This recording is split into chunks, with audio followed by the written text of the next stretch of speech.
Bapak, Ibu, dan Saudara yang terkasih di dalam Tuhan Yesus Kristus. Berjumpa kembali kita di dalam Renungan Harian YKI Kebon Jati bersama saya, Frida. Semoga pada hari ini kita semua merasakan kasih setia Tuhan dan memiliki hati yang bersuka cita selalu.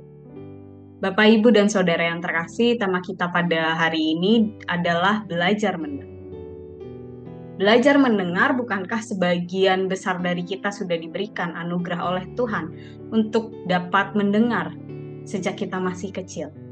Kemudian buat apa kita belajar mendengar?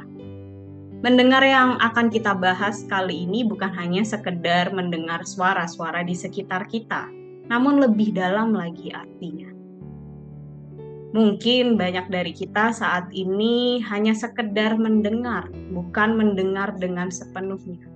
Apa bedanya? Kita akan melihat dan mencari jawabannya. Perihal mendengar, sudah banyak orang sadar akan betapa pentingnya mendengar sepenuhnya dan seutuhnya. Dan kita diajak untuk lebih banyak mendengar sekitar kita. Di dalam kehidupan kita, tentu kita sering mendengar cerita orang-orang di sekitar kita, kisah-kisah mereka. Tidak jarang mereka sengaja meminta waktu kita untuk mendengarkan kisah mereka.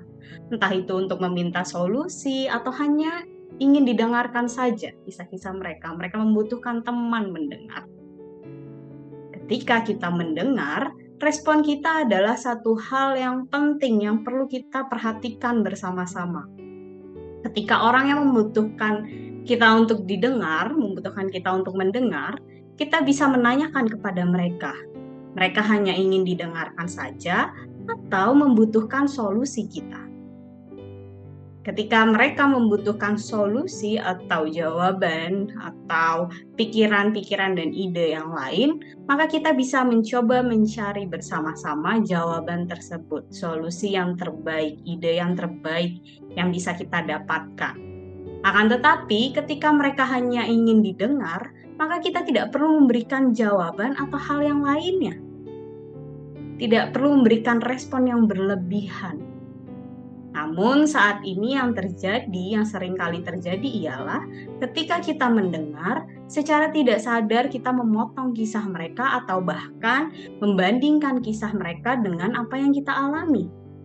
Tidak jarang juga kita bahkan menyalahkan apa yang mereka lakukan tanpa tahu kisah seutuhnya atau sepenuhnya. Kita hanya mendengarkan sepenggal saja.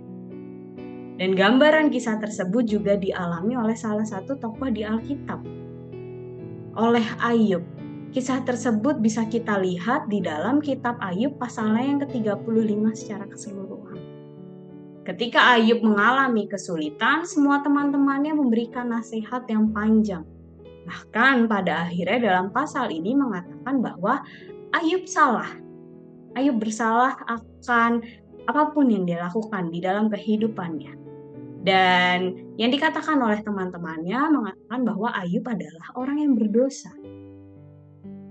Elihu, teman Ayub, percaya bahwa apa yang dialami oleh Ayub saat itu dikarenakan telah melakukan dosa yang membuat Tuhan tidak senang terhadap Ayub.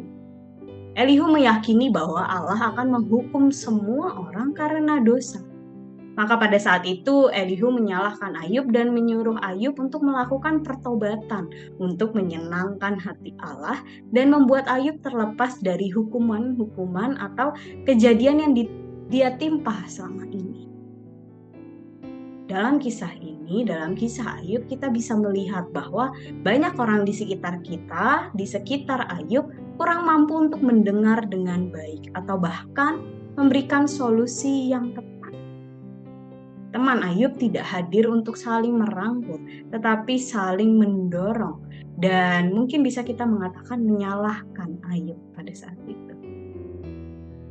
Bapak, Ibu, dan Saudara yang terkasih, melalui kisah ini kita mau belajar bahwa mendengar seutuhnya dan setulusnya membuat kita bisa merasakan apa yang orang lain rasakan. Dan tentu tidak cepat menyalahkan pihak tersebut. Oleh karena itu, marilah kita saat ini memulai hari kita dan belajar untuk hadir sebagai teman mendengar yang baik. Hadir sebagai teman yang dibutuhkan oleh orang lain dan melakukan yang terbaik apa yang menjadi bagian kita. Selamat belajar mendengar. Tuhan Yesus memberkati kita semua. Amin.